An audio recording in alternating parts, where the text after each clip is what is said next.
We've got a champion, and we've got a sports story for the ages. You think about this. The greatest sports stories in American history. Maybe you start with the Miracle on Ice and the young amateurs knocking off the Russians that were pros, that were great. Truly a miracle back in 1980. Jesse Owens' Berlin Olympics, where he dominated a black man in Nazi Germany. Jackie Robinson breaking the color barrier. Tiger Woods, when everybody had him buried. In 2019, winning, hugging his mom.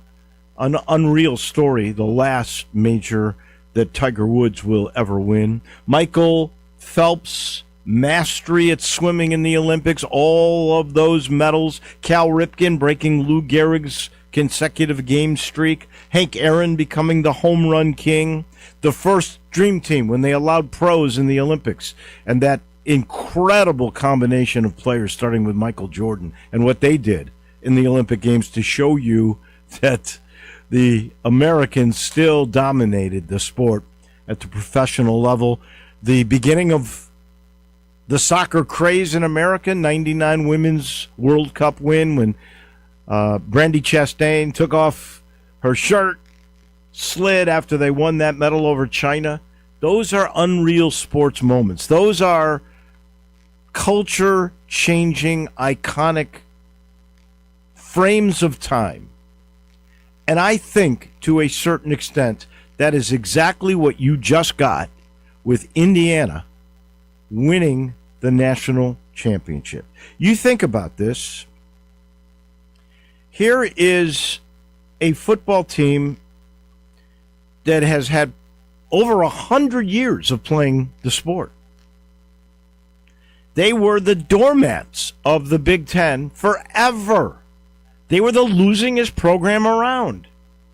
And in 2 years, they've become, instead of a basketball school, national champions in football. It seems improbable.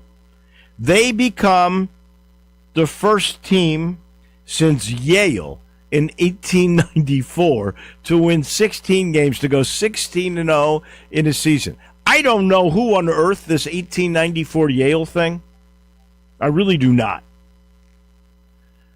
Because who knows what the rules of the game were? Who knows? Like Memphis in their early days in the 30s and 40s, they were playing MUS. They were playing high school teams. So we don't know who Yale played. We know who Indiana played. And we know when Kurt Signetti took this job, he said, Google me. I'm winning. I'm a winner. I win. Boy, does he. In 2 years, that's improbable that he could do that. That he could go from James Madison, and no one knew who he was, to taking a school that was always known for basketball and to win the national championship. That just seems surreal. And we had a very good and dramatic football game. I mean, I thought it was outstanding. First half, 10-0. Lots of defense, lots of hits. By the way, no turnovers. Very few penalties in that first half. Just tough, championship caliber kind of football, particularly on the Indiana side, because they wouldn't let anything happen. And then in the second half, we got drama. We got a big-time game. Miami, they got a big play. 57-yard touchdown run. Now we got a field goal game. Uh-oh, here comes Indiana with an answer. They blocked the punt. By the way, that's their 8th block in the 2 years Signetti got there. I said before the game, Indiana would win because they're the most complete team. They have offensive weapons. They've got the Heisman Trophy winning quarterback. They've got a defense that is ferocious. They got great special teams. They blocked the punt for the second time in the playoffs. This time it turned into a touchdown. Then Miami drives right down the field. Had 2 big passes by Carson Beck. That set up another Mark Fletcher run. Indiana came right down and answered again with a run for the ages. Mendoza on 4th and 5. Landon Schmidt, I got to ask you. 4th down and 5. You're up 3. I'm saying, and I say this to Ben Johnson all the time, the Bears coach, who never listens, take the points. You want points. 4th and 5 is a long way to go. If you get stopped here, Mandy, you lose momentum. This team marches down, they're going to be up 4. Take the points. Make them score a touchdown. Take the points. He says no. 4th down and 5, and we get the run we'll be seeing for ages now of Mendoza. Looks like he might get trapped, makes that great sidestep, breaks the tackle, dives into the end zone, and it's back to a 10-point lead. Would you have made that call? What would you have done? Tell me the truth. Truthfully, I would have done what Kurt just did. I would have gone for it because in my mind, I'm looking at it and saying that, yes, they would need a touchdown to win, but if you take points in that scenario, a touchdown is going to win it anyways. So I say last game of the season, throw everything else out the window and go get yourself, go make yourself famous, and that's exactly what they did. Well, that's what they did. That, he said it took a lot of guts. That's what he did. And so you got that great play. But then Miami goes to Malachi Toney again. He gives them the answer. Boy, is that a great player. What do you think his worth's going to be in the portal? He's only a freshman. If he wanted to go in the portal, he can go anywhere he wants. For big bucks. I mean, he's going to get quarterback money because he's the kind of playmaker. He's a Heisman Trophy candidate in my estimation. I mean, he's incredible. So he makes it. We're down to a field goal again. Now they go down, and I'm begging him. Field goal. Take the points. Don't let a field goal tie you. Take the point. And he did. He listened to me this time. And then Beck, trying to answer, down only 6, gets the ball, a minute 42. Look, they played it perfectly because they made Miami use all their timeouts. Cignetti, strategy, outstanding. That's the way they could have done it. Now, I will say they almost blew the game because they gave Miami a chance. They got a 2nd down and 1. They've already used 1 timeout. If they get the 1st down, all they got to do is get 1 yard in 1 or 2 plays. Then you get 4 more downs, and they're out of timeouts, and you can kneel for the victory. It's going to be over. It's going to be a 3-point game. It's going to be over. But they make the one mistake they made the whole game. They go false start. That puts Miami back in the game. Because then they try to run because they want Miami to use all their timeouts. They do. And then, unfortunately, for all of you Miami fans, Carson Beck, who I just don't understand why he's so maligned. Do you dislike Landon Carson Beck the way all these SEC fans, Alabama fans, Ole Miss fans, they all think Carson Beck is a joke. Oh, he's going to blow this for sure. Well, he did throw the pick at the end of the game, but he also had 2 or 3 drives to keep him in the game. Yeah. I thought he really was gutsy. I don't understand this total immense dislike for Carson Beck. He wasn't the starter when they won championships at Georgia, but he wasn't terrible. And I believe Miami paid him $5.5 million, which is why he went there. And look what he does. He delivers them into the championship game. They beat a lot of good teams to get there. I don't get the dislike for Carson Beck. Explain that to me. The only thing that I can think of is when he was at Georgia, and you saw it when with the SMU game earlier this year, is he sometimes has a streak of throwing a lot of interceptions. I believe he had back-to-back or his multiple games when he was with Georgia with 3 interceptions in one game. And then you saw the SMU performance where he threw a lot of interceptions that cost them the game, almost cost them a trip to the playoffs.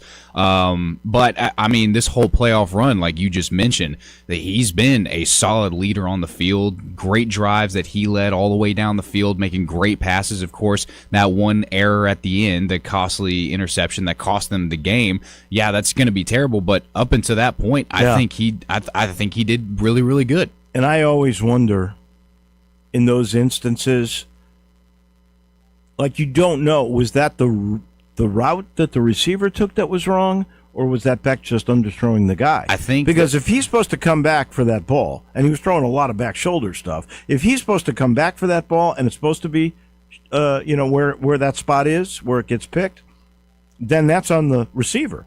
But the receiver did get behind the safety, and he's got to step on him. If that ball is thrown deeper, that might be a touchdown. Yeah, I think because actually I watched this game with the ACC sideline pass network, so very very biased commentary. But they were looking they were looking at that play, and I believe Indiana disguised cover 1 and changed it to cover 2, so Carson didn't account for the safety dropping over to cover him as well. So he thought it was going to be a 1-on-1 ball, still a little bit underthrown. Yeah. But I mean in that kind of scenario, that's a really tough call to make. Well, end of story. That ended the game, and that's what Carson Beck is now going to be remembered for in Miami. Last college pass. In Miami lore, right? But that was the only turnover in a dramatic, well-played championship game. And the story of Indiana, the Doormats becoming champions, the basketball school becoming a football champion, Cignetti being an unknown, and in 2 years becoming Bear Bryant or Nick Saban. It's truly one of the great American stories. I love what Cignetti said after he was giving some X's and O's explanations. Then he went, "It can be done at Indiana." I just thought it was beautiful. He'll never have to say Google me again. Everybody knows who he is. I really appreciated Mario Cristobal's speech at the end, his interview with the ESPN sideline reporter. What do you say in an instant like that, with the heartbreak that you have, with the run that Miami had? This is part of the story, too. If you recall, there were many people that didn't think Miami should be in. And the only reason that they were in over Notre Dame was because the powers that be had to feel like they had to have a representative from the ACC. Miami did beat Notre Dame. People forget that, some of them. But Notre Dame was playing better at the end of the year. But look at the road that Miami took to get through there. Cristobal, a good story in his own right. He was a player at Miami. He was in 2 national championship games. Cristobal was a failure at FIU. A lot of people thought this was a bad hire when he took that job. He absolutely got them back to a championship culture, even though there were 2 bad games in there. They get to the championship game. They beat A&M at A&M. That's not easy to do. I'm trying to remember the second win. Ohio State. Ohio State. Yeah. Come on now. They beat great teams. Great resume to get there. Yeah. And then they beat Ole Miss in a classic. And boy, those some Ole Miss people, they're still just harping on that non-call. And they'll harp on it forever. I don't blame them. I would feel the same way. But in the end, he did say this, and I appreciate this. Mario Cristobal said, "My guys, they are champions. Give all credit to Indiana. They're the champions from this game. My guys were champions this year." I appreciate that. And if he can keep Malachi Toney, that's already a huge win. Yeah, I think they'll be back, because the ACC is not what it used to be. Florida State and Clemson are not what they used to be. So that's going to be fun to absolutely watch. All right, couple of quick notes. The Dolphins hired Green Bay defensive coordinator Jeff Hafley. In all honesty, I have no idea how good a hire that is. I know that Green Bay's defense was really good when they had Micah Parsons. Not so good when they didn't have Micah Parsons. But here's a young guy, and the Dolphins believe in him. So we'll see what he does. Good day for defensive coordinators. I don't know how you feel about this, because I know you're a big Titans guy. I don't know how I feel about this. Robert Saleh, who did a good job at San Francisco as a DC, was a terrible head coach. He himself said, "I am not good at connecting with everybody in the building." That's what a head coach has to do. He said, "My time spent in San Francisco, I worked on that skill." to connect, to be a better communicator with everybody. I hope he is, because he's going to take the Titans' job. My first take on that, because I think he is a good X's and O guy, but now your coordinators have to be that.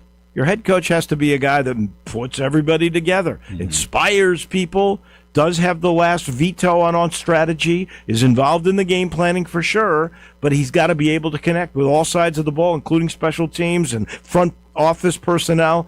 I don't see that in Robert Saleh unless he's got a total personality change. You, as a Titans fan, like that hire? I'll tell you what I love is that we did not hire Matt Nagy. Oh, I don't blame you for that. And that has been my biggest fear leading up to the news that we got last night of hiring Robert was it's not Matt Nagy. So we're moving in the right direction, because I heard there was a statement that came out that said Mike Borgonzi, because of his ties with the Chiefs, because of all those things, was leaning towards him bringing another Chiefs guy over here. But team management said we want to go in a different direction. We think it's better if we go with him. So I don't know how it's going to look. I think a lot of this is going to ride on who we hire as our offensive coordinator, which Mike McDaniel's still out there. So I would not hate that. I think, honestly, you have got to get not just an OC, because Saleh's a defensive guy. He is. You got to get a quarterback coach, too. Now, maybe your OC will be a quarterback guy. That happens. That's exactly what you need. If it's Mike McDaniel, I think we cover a lot of bases there. Yeah. It will be interesting. I'm in total agreement with you on Saleh over Nagy. This is interesting to me. And I don't know if Andy Reid said, this is just not my guy. Let's use this flirting with the Titans as a reason to get rid of him. You saw that Reid has hired away his old OC, who was the running back coach in Chicago with the Bears, Eric Bieniemy. So Bieniemy is now going to be the OC at Kansas City for Reid again. And Nagy is out because they thought he was getting. Now he may get another job. There's a lot of jobs open. I don't know who's going to get the Buffalo job. That to me is the prime one, because you got your quarterback in his prime who's an MVP quarterback. And more I think about it, Sean McDermott, they picked this guy Bean, who's going to be the GM, and he's close with Josh Allen. Mm-hmm. It seems to me that Josh Allen had to be in on McDermott's firing, because even though he's a defensive guy, because they've got to go with what Josh Allen wants. If there's anybody, and in the NBA, we know 1 star, 2 stars, they can really make things move. Not so much with football, but an MVP quarterback, the most position in all of sports, he's got say. If Josh Allen wanted Sean McDermott, 98-50, 8 out of 9 years in postseason, if he wanted McDermott to stick around, Josh Allen could have saved his job. There's no doubt in my mind about that. Mm-hmm. So Josh didn't care, or maybe was ready for somebody new. They probably need some sort of excuse to figure out why they can't get to the Super Bowl, even get into the AFC Championship game this time around. So I think that is what happened there. But back to Saleh, I think he's better than Nagy, but I think that's questionable, and they better get a good OC and a quarterback coach. Mm-hmm. NBA, Jimmy Butler, last night, torn ACL, out for the rest of the year. Did it in a win over New Orleans. Is that the end of the Golden State Warriors for this year? They already got a problem with Kuminga. They're trying to trade him. Now you're down to 2, Curry and Green. I think that's it. Butler was the big 3, and that was part of the reason why they could get Kuminga to move and get some pieces. And I don't know if you can restore your relationship with Kuminga. And I'm not sure he's good enough to be the big 3 to make a difference. I think that's the end of Golden State. I never want to jump the gun and count a team out. That is a huge blow to this team, but I never want to count out the Warriors. I still think they'll make a fight. One last thing, college basketball, Bill Self hospitalized out of caution, not with the Kansas team that flew yesterday to Boulder for a game tonight. That's the third time since 2023 that Bill, who seems to be in good shape when you see him. I mean, the only bad thing about Bill Self is his toupee. I hope they figure it out, because 3 times since 23 makes you wonder. But they'll play Colorado without him tonight. That will be interesting to watch. All right, we've got a busy show, as we always do on Tuesdays. There's no Steve Earhart, and Steve will join us on Friday. That's the deadline day for what will the College Football Playoff Committee and all of the Sankeys and the Petitis do. The Big Ten and the SEC, will they come to some form of resolution? Last I heard, the Big Ten will agree to the Sankey 16-team deal. That's 5 and 11, 5 automatic qualifiers for champions of conferences. If the SEC will agree to, within 5 years, go to 24 teams. The truth of the matter is, I love playoffs. I'm happy if they go to 24. My only caveat on that is, include a seat for the group of 5, especially if you're going to 24. Come on. I'm okay with that.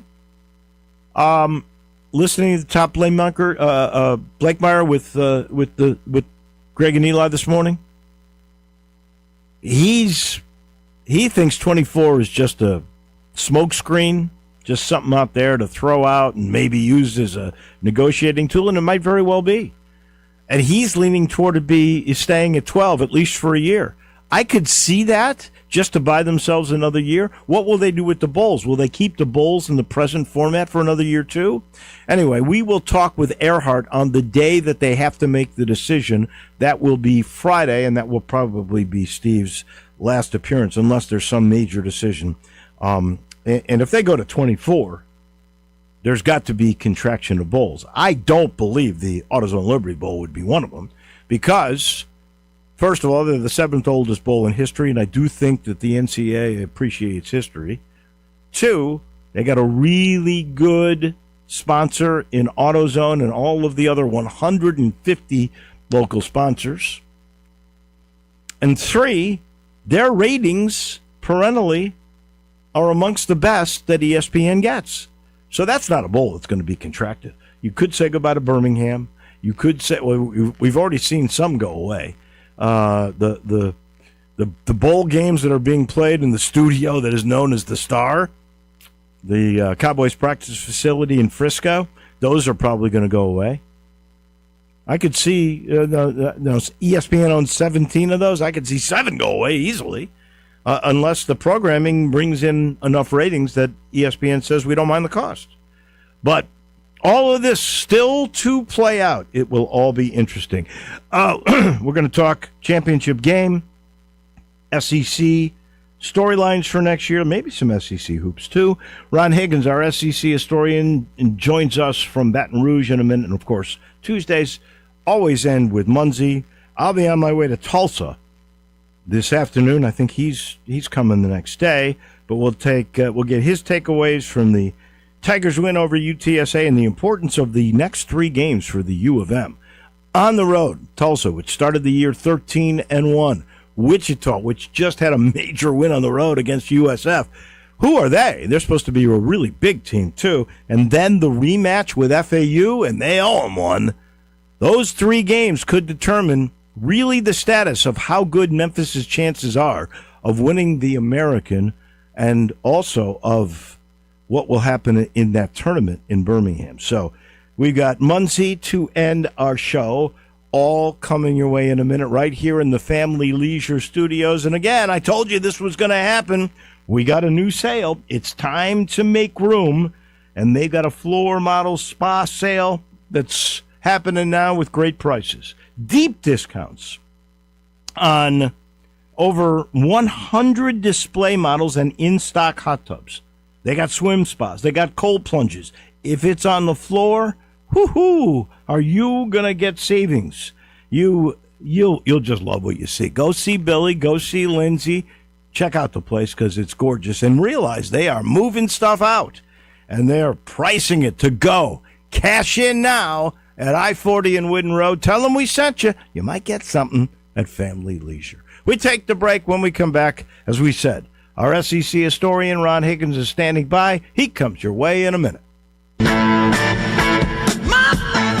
Start your day with Sports 56 Mornings with Greg Gaston and Eli Savoy. Weekday mornings from 7 to 10, right here on Sports 56 and 98.5 FM. Chris Price here with Metro Builders Roofing and Restoration. Let me ask you something. Are you seeing unsightly water spots on your ceiling, in your home, your office, or even worse, mold? Have you noticed shingles missing, pieces in your yard, or signs your roof just doesn't look right anymore? Here's the facts. What you see inside usually means there's already a bigger problem above you. At Metro Builders, we don't just guess, we inspect. Our team performs a full roof inspection right on site. We take detailed photos, document everything, and show you exactly what's happening with your roof. Whether it's a simple repair or a full replacement, don't let anyone tell you it needs to be replaced when all it needs is a repair. We offer free inspections, on-the-spot estimates, clear explanations, and yes, financing is available. Before a small issue turns into major damage, make the phone call that protects your home. Call me. 901-375-1717. That's 901-375-1717. Or check us out online at metrobuildersmemphis.com. Metro Builders Roofing and Restoration. We don't just build, we build world class. DraftKings Sportsbook, the #1 sportsbook for live betting, is turning up the stakes for every DraftKings customer with over $2.5 million in prizes up for grabs every Sunday during NFL playoffs. Download the DraftKings Sportsbook app right now and use promo code HERD. Bet live for your share of $2.5 million in prizes with promo code HERD in partnership with DraftKings. The crown is yours. Gambling problem? Call 1-800-GAMBLER. New York, call 877-8-HOPE-NY or text HOPE-NY. Connecticut, call 888-789-7777 or visit ccpg.org. On behalf of Boot Hill Casino in Kansas, wager tax pass-through may apply in Illinois. 21 and over in most states. Void in Ontario. Restrictions apply. No purchase necessary. 3 sweepstakes with separate opt-ins. Minimum odds minus 500. Prizes either bonus bets that expire in 7 days or single-use profit boost. See official rules at dkng.co/live millions for entry period and free method of entry. Sponsored by Crown Gaming, Inc. Maria's Cantina in South Haven is not your average Tex-Mex joint because they're serving up Mexican with a twist. Maria's Scratch Kitchen is the most creative and diverse menu around. Beyond the traditional huge quesadillas, chimichangas, and fajitas, Maria serves up hand-rolled Latin egg rolls, Cajun and Creole items like catfish, gumbo, and boudin balls, as well as the best sandwiches and 8-ounce burgers in town. Wash it all down with a house margarita for only $5.50 and happy hour every day till 6. MariasCantina.com, 6717 Airways, Mexican with a twist. Ken Garland, you are in your 72nd year of business. Your son William is now joining you. What do you think is the key to your longevity in the building business? My dad started the business in 1965, and I think being on the job sites daily and being accessible to homeowners has been a key to our success. You guys have a work ethic, as you like to say. You're not hiring people to be on the site. You guys are there every day. We interact with the subcontractors multiple times a day on each job site. I think that has been a key, as well as using the same subcontractors 20 plus years in most cases. When you talk about materials, what is the first thing you're thinking about when somebody comes to you to build a home? We're just trying to meet the expectations of the client and the homeowner and the architect and give them what their dream is. When you get a Ken Garland home, what do you guarantee? We'll be there after the job is finished. We're still accessible to all our clients. Now I need to know, how do I get a hold of Ken Garland? You can reach us at kengarland.com.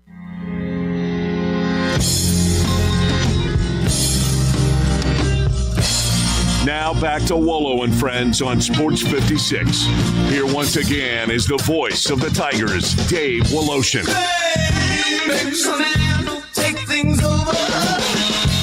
Hey, let's loose, hard to swallow. Welcome back in as we try to get a hold of our good friend Ron Higgins, our SEC historian. I talked with him this morning, so I know he is expecting our call, and he was pretty psyched about that championship game and the perspective that it might have on basically sports stories and history. Also, I didn't. I really didn't say this before, but that's the third straight Big Ten championship. If you look at postseason play between the Big Ten and the SEC, Big Ten wins in that department.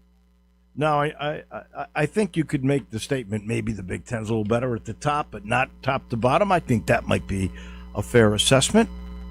But really, really wild how they have been so good, which is part of the reason why I don't understand why when they are in these arguments between Sankey and Petiti, why they're just saying, well, we'll keep it at 12. We've just won 3 straight national titles.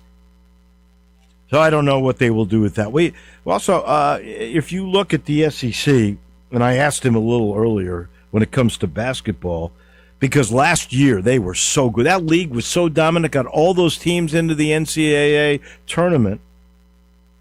And I heard Jay Billis say he thought it might have been the best league since he's been covering the game. The best league since he's been covering the game, and he's an ACC guy. And he's seen Big Ten teams win championships. So he just said, I'm not so sure it's a great year this year. Good year, not a great year. And I guess to put that into even better perspective, you got A&M and Florida. So Florida was picked at the beginning to be the best team in the league. They're 4-1. So is A&M. I don't remember where A&M was in that picture, but I don't think it was that high. But wait a second. You know how many teams are 3-2? 7. Ole Miss, Vandy, Georgia, Alabama, Arkansas, Missouri, Kentucky. So it's a fair statement to make. This league, it's a little like the American. This league is balanced. It may not be great. There may not be a great team. Maybe Florida will end up being that. I really thought Arkansas had a chance to be that. I think they got the freshman of the year in Acuff. Boy, is he good. I got a feeling he's going to be an NBA guy. He'll be a one-and-done guy, I think. But you've got Tennessee at 2-3. Mississippi State's 2-3. I don't think Mississippi State's a great team. They're a good team. I think 2-3 for the Vols is a little disappointing. Losing at home the other day, that was tough. There's no winless team. What is it? LSU's got 1 win. Who's last? Is it Oklahoma? They've got 1 win. Nobody is winless. Everybody's got a loss. And you got 7 teams at 3-2. That's pretty darn even. And it reminds me, we'll talk to Munzie a little bit about that. It reminds me, honestly, of the American. There's not a great team, I don't think, in the American. The early favorite on that, to me, would be FAU. FAU's got a really good scorer in Winterpool, and they've got a freshman, Josiah Parker, who's really starting to play. He was the preseason freshman of the year. He's looking like it. So I don't think there's any great team in the American. I think there's a few really bad teams, and that may not be with the SEC. And LSU's not a really good team. But there's no team like UTSA. And I'm not sure. East Carolina doesn't have a win yet either. I think there's certainly better teams in the SEC. But there's not a great team. And you're going to get all this jockeying back and forth, especially when you got so many in the middle. And a team as good as Tennessee that's already under 500. That's going to make for a lot of fun to watch. I guess we're not going to get a hold of Ron Higgins. Sort of sorry about that. Back to the NBA for just 1 second. Did you watch last night how Dallas took apart the New York Knicks in Madison Square Garden? I did not catch that. I was watching the championship. No, this was actually in the afternoon.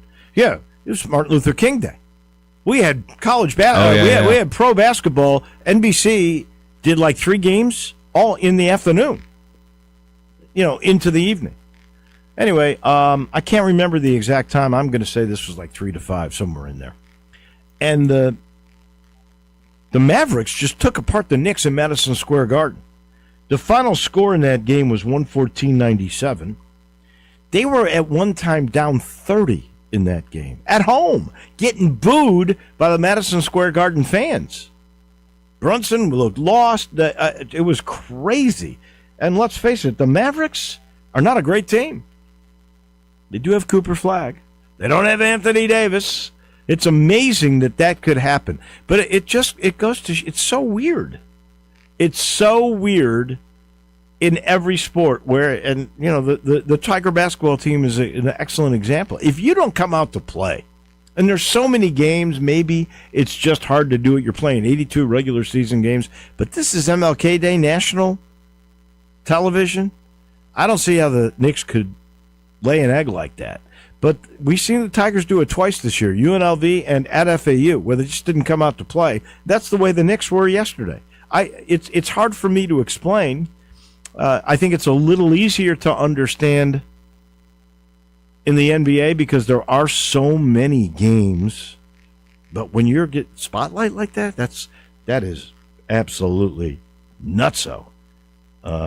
Really hard for me to understand. All right, we apologize. We couldn't get to our guy, and we'll get Ron Higgins next week. In the meantime, we'll take a quick break. When we come back, we'll have Munzie, Jason Munz, on the Tigers and a whole lot more. That comes your way in just a minute. Not only can you listen to your favorite shows on Sports 56, you can also watch video of the shows live on Twitter and YouTube. Watch and listen every day at Sports 56 WHBQ. $5,000. That's the average amount of money people in the U.S. are now spending on gas in a year. $5,000. That's crazy. If you drive, you have to download Upside, the free app that gives you cash back every time you get gas. That's right. You can earn real cash back with Upside just by buying the gas you're already buying. You can literally start earning cash back today. I use Upside every time I fill up, and I've already made around $300. You're putting gas in your car anyway. Why not get real cash back? If you like free money, download Upside. I'm saving the cash I earn from using Upside to help pay for a vacation later this year. Download the free Upside app now to earn cash back every time you buy gas. Use promo code RADIO to get an extra 25 cents per gallon on your first tank. You can cash out anytime right to your bank, PayPal, or a gift card for Amazon and other brands. Just download the free Upside app and use promo code RADIO for a 25 cents per gallon bonus on your first tank. That's code RADIO for a 25 cents per gallon bonus. Whether it's day or night, hot flashes due to menopause can be unpredictable. That's why there's Veoza, a prescription treatment proven to reduce the number and severity of hot flashes day and night that can start working in as early as 1 week. Based on clinical studies measuring efficacy at 4 and 12 weeks, individual results may vary. Talk to your healthcare provider about what this may mean for you. From moderate to severe vasomotor symptoms or hot flashes and night sweats due to menopause. Veoza can cause serious side effects, including liver problems. Your doctor will do blood tests before and during treatment. Stop Veoza and call your doctor if you have symptoms of liver problems, such as feeling more tired than usual, decreased appetite, nausea, vomiting, itching, yellowing of the eyes or skin, pale stool, dark urine, or stomach pain. Don't use Veoza if you have cirrhosis, severe kidney problems, kidney failure, or take CYP1A2 inhibitors. Ask your doctor about Veoza. To learn more, call 1-866-239-1637 or go to Veoza.com. That's VEOZAH.com. Paid for by Stellus Pharma. You ready to take your pick from 2 amazing rides at $299 a month? Well, then get to Gossett Volkswagen on the Pike. A Volkswagen that's just right for you. We Gossett. Take your pick, 2025 Jetta Sport or 2025 Volkswagen Taos S, $299 a month. You heard me right. You choose 2025 Jetta Sport or 2025 Volkswagen Taos S, $299 a month. We Gossett. Or how about 3 rows of seats, more room for all kinds of adventure in your new 2025 Atlas SEL. Well, now just $4.99 a month, or get $7,000 off MSRP. Remember, it's not a new ride if it's not from Gossett, so get to Gossett Volkswagen today, 1875 Covington Pike, or online, GossettVWMemphis.com. If you want it, we got it at Gossett Motor Cars. 36-month lease, Jetta SM104-280, MSRP 26,426. House SMO6162, MSRP 27,011. Atlas SC 53,9735, MSRP 51,546. Includes all rebates and incentives. PF 895. Excludes tax, title, and license with approved credit. See dealer for complete details. Offer valid to end of the month. Dealer stock only. It's a new year, and it's the first new sale at Family Leisure. It's the floor model sale happening now. Family Leisure has deep, like diving deep discounts on over 100 display models and in-stock hot tubs, swim spas, even those cold plunges. How deep are these discounts?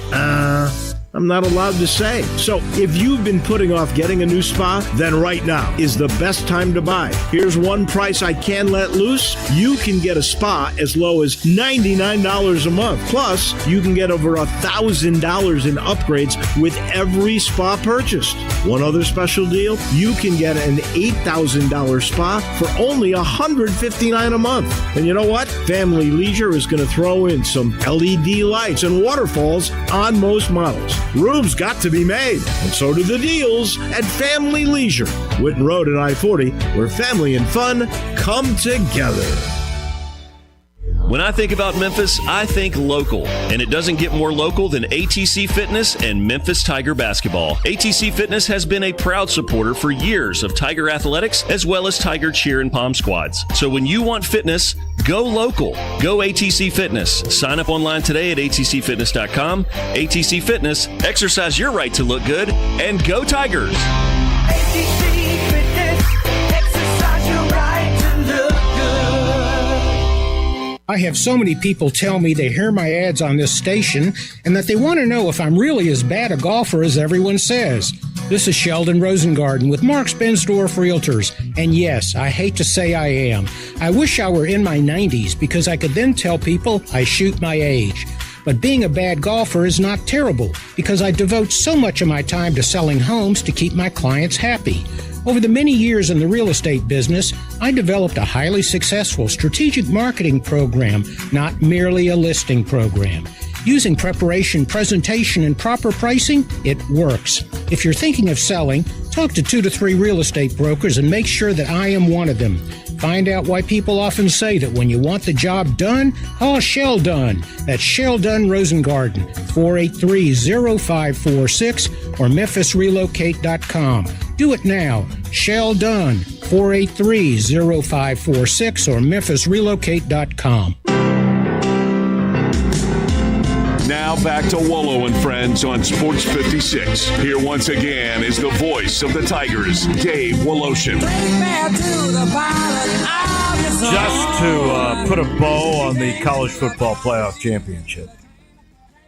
The way too early top 25 came out. Oh, and by the way, Fernando Mendoza's brother has entered the transfer portal. I was shocked at that. I thought for sure he would be next in line, although they've already got a different guy coming in. Maybe that's it, but I didn't think he would transfer. 4 Big Ten, 3 SEC, 1 independent, Notre Dame, 1 ACC, Miami, 1 Big 12. That, of course, the team that spends the most money, Texas Tech. Indiana 1, Texas 2, Notre Dame, that may be high, 3, Georgia 4, Oregon 5. I don't have a problem with that, especially with more coming back. Ohio State 6, Texas Tech 7, Miami is 8, the Ole Miss Rebels are 9, and that's with Deuce Knight as their quarterback. If Chambliss comes back, if they win that court case, that will be higher. And then 10 is Texas A&M. We always end our Tuesdays with the man from the Commercial Appeal who owns the Tigers. He knows them inside and out, does his little text thing, does a lot of work to make sure we know what's going on. That is Jason Munns. Good morning to you. Give me your takeaway from the Tigers win over maybe one of the worst teams we've seen in a couple of years, UTSA. I mean, it was nice that Memphis did what, like, for one of the few times this season they did what they were supposed to do. They were favored by 21.5 or whatever it was. won by 26 or 27, and it was 26, and yeah, I mean, like the first half wasn't so great, where they couldn't really shake UTSA, but you come out in the second half and you impose your will and you pull away and really put your foot down on the accelerator, and that was nice. I mean, it was obviously nice to see Parker. He had his best game as a Memphis Tiger, 22 points. I think he was like 8 of 12 shooting or something like that. So, 22 points in 21 minutes. That was nice. It was good for Memphis that they have now won 4 out of the last 5, I think, or 5 out of the last 6. It's something like that. Mm-hmm. I think it's 5 out of the last 6. And and Penny is he's made some comments after that game, and then on his radio show last night, he's starting to become more and more convinced that the Tigers have turned a corner, and that there was some evidence of that. I mean, you take it with a little bit of a grain of salt. You were at home and you were against one of the worst teams in the country, so you do have to take it with a little bit of a grain of salt, but at the same time, you beat the team by more than what the odds makers thought you would, and you look pretty good doing it. I think they only had 12 turnovers. They only had 4 in the second half. So to me, Penny pulled the right button here. Yeah, he went small. That cut down on the turnovers. They sped up the game. UTSA couldn't hang with that speed and that talent. And I don't know if they can do that all the time against some of the bigger teams. Like, I think Wichita's got a big team. I don't know if you can go small all the time. What did he say in that radio show about the status of both Aaron Bradshaw and Thudford? Yeah, so basically he said that he is hopeful. He didn't use like those exact words like hopeful or optimistic, but based on what he did say, that's my impression of how he feels, that he is hopeful and somewhat optimistic that he will definitely get Julius Bedford back, and it sounds like sooner rather than later. It sounds like he'll play against Tulsa, and then he wasn't ready yet to say definitely Aaron Bradshaw was not going to play against Tulsa. So, like, it sounds like there might be an outside chance that he will play against Tulsa on Wednesday. But the way he phrased it was, if he does not play against Tulsa, he thinks he will play against Wichita on Saturday. I hope he comes back because he was really starting to play, and I hope he comes back in the same sort of form that he had the last 2 or 3 games, because he was starting to look like the high prospect he was supposed to be.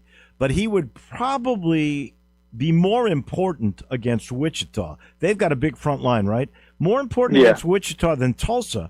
Tulsa's main weapon is shooting threes at a very efficient rate.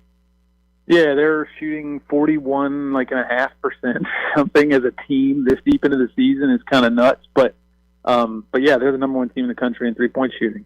Tulsa is, and I don't think it's really much of a fluke. They've got some really good 3-point shooters. David Green, Tylen Griffin, Miles Barnstable is by far their best 3-point shooter. He's like shooting 44% or something, and so he is going to be a guy that I think Memphis is going to pay a lot of attention to tomorrow night. So yeah, like it doesn't seem like. I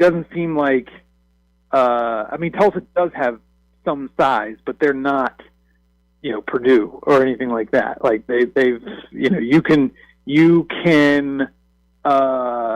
don't need to be super big to to go toe to toe with Tulsa. That's not exactly their game. They're a 3-point shooting team that relies heavily on their backcourt. So that's it's going to be strength versus strength tomorrow night in Tulsa at the Donald W. Reynolds Center. I think it's going to be a fun game to watch and a real barometer game for Memphis because, the last time they played on the road in conference, they got their tushies whipped by FAU. This is really a critical, how good is this team? Have they figured it out?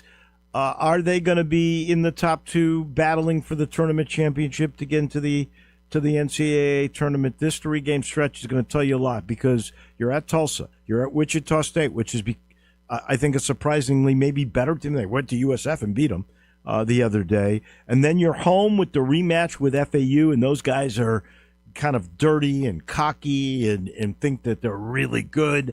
That is a payback game. Those 3 games are going to tell you really exactly where Memphis is, I think. Yeah, I mean, Penny used the term separation week about this week specifically because, and not just for Memphis, but for a lot of teams, just because, you're after this week, you're going to be a little more than a third of the way through the season, through the conference schedule. And yeah, you started to see some separation just this past weekend when there was a 5-way tie for first place that included Memphis, and then now there's one team in first and only one team in second. FAU's in first place by a half game over Memphis, who was by themselves in second place. And so it's a very, very important week because not only is Memphis playing Tulsa, which has a sort of a gaudy record. They may have the best overall record of any team in the American right now at 15-3. They've sort of that is the best record. Yeah, their momentum has slowed a little bit. They lost a couple of games since conference play started, but they're still a really good team. They went to UAB over the weekend and beat UAB by 22 points in Birmingham. Hard to believe. Yeah. So and they beat Rice earlier in the year by 49. Yeah. No. So. And then you go to Wichita, like you said, and that's a team that just went into Tampa and beat USF, who I think was the pick to finish second in the league in the preseason poll. So, and then as you mentioned, you've got FAU coming back for the return game next week, and that's so far as your only loss in conference. So yeah, this 3-game stretch is going to go a long way toward separating pretenders from contenders. You mentioned last week, that was so weird on Sunday. You did have 5 one-loss teams, and only one team in 6 games that was hosting. One home team won. 5 road teams won. 3 of those one-loss teams, Tulane, Tulane, USF, and I guess it was Temple. All lost at home. Like that's crazy. How's that happen? It is. It doesn't usually. I mean, especially all on the same day like that. I mean, I think Tulane lost to North Texas, Temple lost to FAU, and USF lost to Wichita State. In overtime. And I would bet you at least one of those games was an upset, and maybe 2. I don't know if North Texas was favored over Tulane or not. I would say not. Yeah. So, it was just kind of one of those crazy days, where I think USF was even up by 15 late in the game, in the second half, and they blew that, or sometime in the second half they were up 15 points and they blew that, and then got beat in overtime, by a Wichita State team that has not exactly. Yeah, I mean, they're okay, but they haven't they've lost some games that they shouldn't lose if they're going to be good. So I don't know. It has been a very strange. You had Tulsa coming in 12-1 to league play, and what are they 3-2 or 3-3 or something right now in American play? So Tulsa is 3-2. I think they were 13-1 after the first conference game or something of that nature. That's right. That's right. It's just hard to get a real good feel for anybody in this league, not just Memphis. I mean, we all watch Memphis more than anybody else, and it's really hard to get a feel for them. But they're not alone. I mean, no. Really, FAU is the only team that anybody's got a real good feel. Well, I was just talking about this with the SEC. They have 2 one-loss teams and 7 one-loss teams, okay? So that's crazy. The American, 2 one-loss teams, Florida, Atlantic, and Memphis, and then 5 two-loss teams, and then 2 that are 500 at 3-3. So this early, crazy. 6 games in, this is the kind of logjam that you have. So Penny's thing about separation week is right. I just tend to think there's not a great team here, and we're going to see a lot of battling. Maybe the road team winners are the ones that are going to end up winning this conference. Yeah, I mean it's just been a weird year so far, and I don't see it changing. Like I think it's going to be a very I think it's going to be pretty wacky the rest of the way. You're going to see more upsets probably than usual, and I think that's just because there's quite a bit of parity despite everything else. There's quite a bit of parity in the American, and but if Memphis can take care of business this week, then you might look up at the end of this week and going into that FAU return game in Memphis next week and have still 2 one-loss teams getting ready to clash. What would that be, in early or late January? So it could be a pretty big game next week. That would be huge if Memphis can win both those games. A split might actually be more realistic. Yeah, exactly. That's the word I was looking for. All right, last thing. In this digital world that we live in, newspapers can tell who reads what with clicks on their sites. How does Memphis stack up with the Grizzlies? Because let's face it, they're in competition. I think the Grizzlies get the better crowds. How do they do with interest in newspaper stories, and how does that compare with years past? I mean, based on what we can tell, there is still more interest in, audiences are different, right? There's different radio audience, there's a different TV, not completely different, but there's not complete overlap. The same people that are watching on TV aren't the same people that are reading it on Twitter, and the same people that are reading it in commercial appeal. So, there's some overlap, but it's not complete. But again, it's there's some differences in how people consume the stuff, and for us, the Tigers there's still more interest in the Tigers on our end than there is the Grizzlies. Now, that being said, you if you go to a game or you turn on the game on TV and see the crowd at FedEx Forum for the Tigers versus UTSA or the Tigers versus whoever it may be this season, it's you can tell that it's there's not as many people at the games, and that is also we're kind of seeing that too. The interest is just not as high this season, and that's understandable. They're only 9-8. They have not had a good season, and let's be completely honest. There has not there are people who are in college right now who either were never alive for a Sweet 16, a Memphis Tigers Sweet 16 appearance, or they don't remember it because they were only 1 or 2 years old. There's an entire generation of people. What is it? 2009, the last Sweet 16? Is that right? Yeah. So that was 17 years ago. That is. Wow. That's an entire generation of people who have crazy. No, firsthand knowledge of the Memphis Tigers getting past the first weekend. So, but it is crazy. More clicks on the Tigers than the Grizz. Yeah. Yet better crowds for the Grizz, and interest in this year's Tigers clicks are down. But that's winning and losing means a whole lot. Safe travels to Tulsa. I'll see you there tomorrow. I look forward to that. Thanks for being with us. All right, appreciate it, Wolo. That is the beat writer from the Commercial Appeal on the Tigers. That is Jason Munz. That does it for us today. Johnny Radio's right around the corner. I'll talk to you tomorrow from Tulsa, Oklahoma. Have a great day, everybody.